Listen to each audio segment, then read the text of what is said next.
ဆမမင်္ဂလာပါညာပါဒါလေဒီကတော့ဒီပါဖောင်းတဲ့ပြဿနာပေါ့နော်ဒီ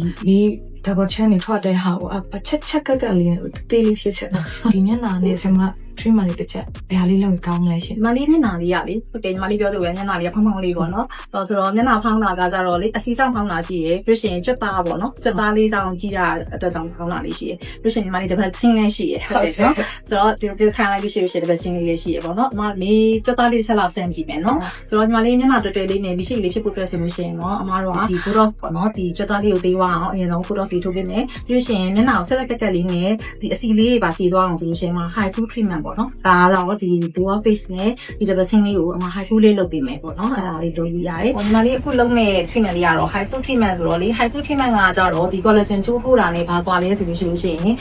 high food ကကြတော့သူကငါကျင်မှုလည်းနေတယ်ထောင်းတိုင်းလည်းနေတယ်ပေါ့နော်ညီမလေးတို့အသက်အရွယ်ငယ်တဲ့လူမျက်နှာ skin တွေအရန် droop ဒီလိုမျိုးသွေးဆတာမဖြစ်သေးတဲ့အချိန်ပေါ့နော်အဲ့လိုမျိုးဆိုလို့ရှိရင်တော့ဒီ high food treatment လေးကိုပြုလုပ်လို့အဆင်ပြေတယ်ပေါ့နော် collagen treatment ကကြတော့ collagen ကျိုးထိုးတာကြတော့တက်ရွယ်နည်းနည်းကြီးလာတဲ့လူတွေရဲ့ skin တွေရမ်းဆလာတဲ့လူတွေပေါ့နော်ဆိုလို့ရှိရင်တော့သူကဒေါင်းတိုင်းရှိရပေါ့နော်ဘာလို့ဆိုတော့လုတ်ပြီးသွားတဲ့ခါကျမျက်နှာရောင်တာတို့ဘာလို့အဲ့လိုမျိုးလေးရှိတတ်တယ်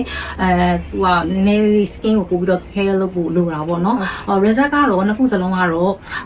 ဒီ high food ကတော့ skin tightening action နဲ့ဒီ fat reduction ပေါ့နော်အစီလေးတွေ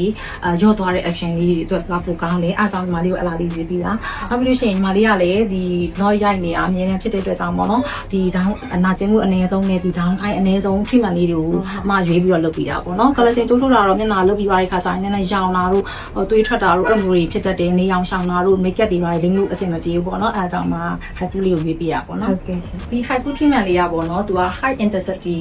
focus ultrasound wave ဖြစ်တယ်ပေါ့နော်ဒီ